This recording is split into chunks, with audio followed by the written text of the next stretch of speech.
Am live.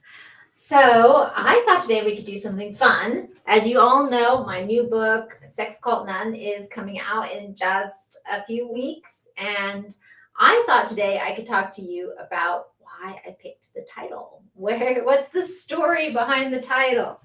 So um, it's kind of a funny story. It actually happened years ago. I think it was probably like 2012, 2013.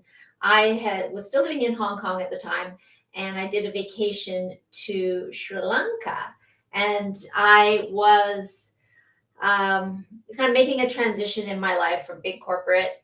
And I decided to do a Vipassana meditation retreat. So I'd never learned how to do meditation. So of course, my idea of learning meditation was not, let's get an app, let's try meditating for a few minutes. It was throw myself into 10 days of silent meditation. I was like, I'm either going to go crazy or I'm going to learn how to meditate, one or the other. Um, so I showed up at this little monastery up in the mountains in Kandy in Sri Lanka.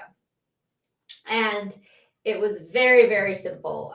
Not like you think of like a big monastery. No, it was like a couple little kind of houses, basically, was the monastery there. And so, hey, Lena. So there was a older monk, right, who actually spoke very good English. He worked in Australia for years as helping people who were, dying of terminal cancer. And so he was out there and he had a bunch of little monks that were in training, like maybe 15, anywhere from teenagers to like young boys who were in training as monks. And then there were a couple of older nuns, Buddhist nuns, and so this is Buddhist, obviously, Vipassana, right? So Buddhist nuns, and then there was a couple of young girls who were young nuns in training, and they were maybe 12, 13 years old. And so it was very interesting, right? Just being things were very, very simple, very basic. I had like a little room, the bathroom, and I had to clean it. I cleaned it all myself because and the like dining area where we ate was sort of a makeshift dining area that had been built maybe 10 years before, but then nobody ever, it was basically like just some walls, some like net on the windows, corrugated, metal roof, and open air, right? So lots of bugs, ants, all kinds of things wandering through. And I remember thinking, I was like, wow, okay. So I was there and I saw like the little nuns going about their daily chores, right? They're wearing their robes and they're, carrying water and they're doing their homeschooling. They're at the little like folding table. And in the morning, they're chanting their Buddhist scriptures and, but they're living like this very isolated life up there in the mountains. And I was watching them and I was thinking, this looks so familiar. What is so familiar about this, right? Just being there felt very familiar to me. And it hit me. I was like, wow, I grew up like a nun. This is how I grew up. Except there was quite a bit of sex involved and sex around. And I was like, someday I'm going to write a book and I'm going to call it My Life as a Sex Cult Nun. So that was where the title came from. I thought it was kind of a funny tongue-in-cheek sort of a title, I guess.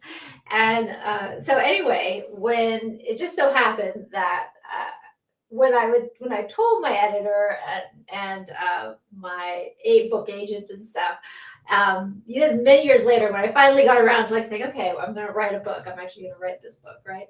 It's not just an idea. I kept telling them, I was like, I want to call it, I think this is the title, My Life as a Sex Cult Nun. They're like, no, we're going to call it something else, Indomitable, or, we had these different names that they were coming up with. And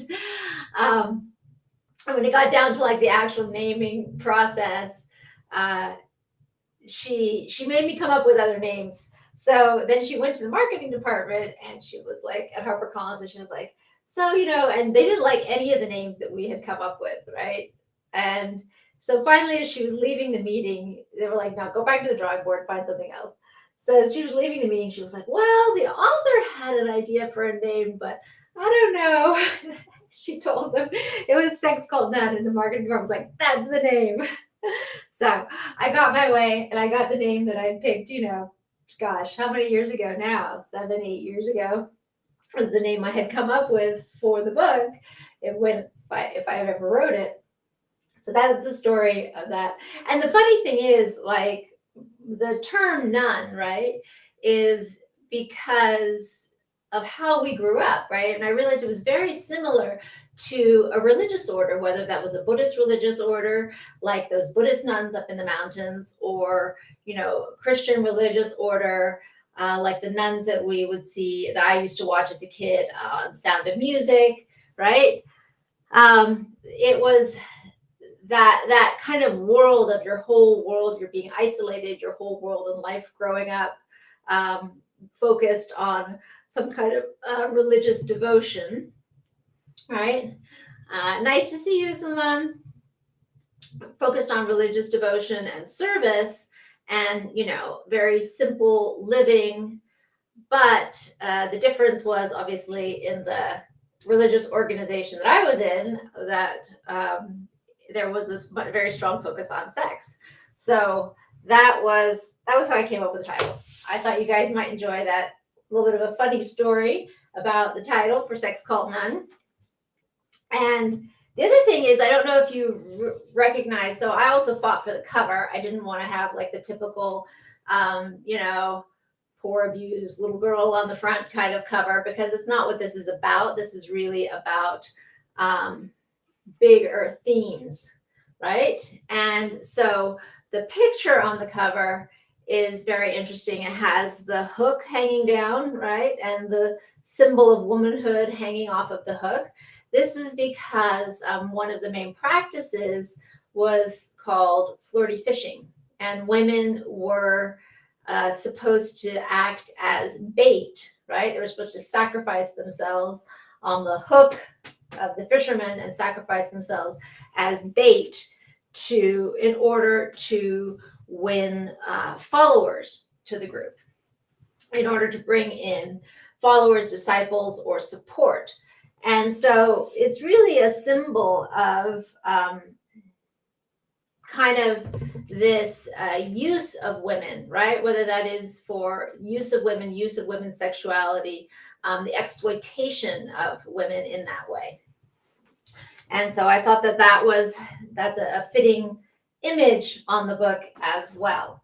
So I hope you guys enjoy it. I hope, I know there's some tough stuff in there, but I hope that when you read it, you find that it is ultimately inspiring and empowering.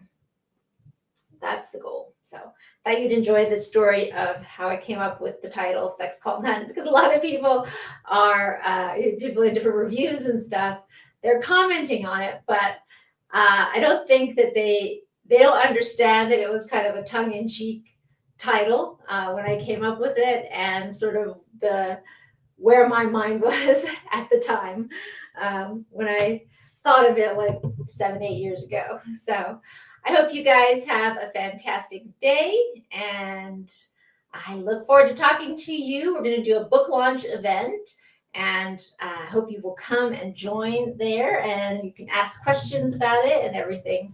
Hope you guys have a great day. Bye.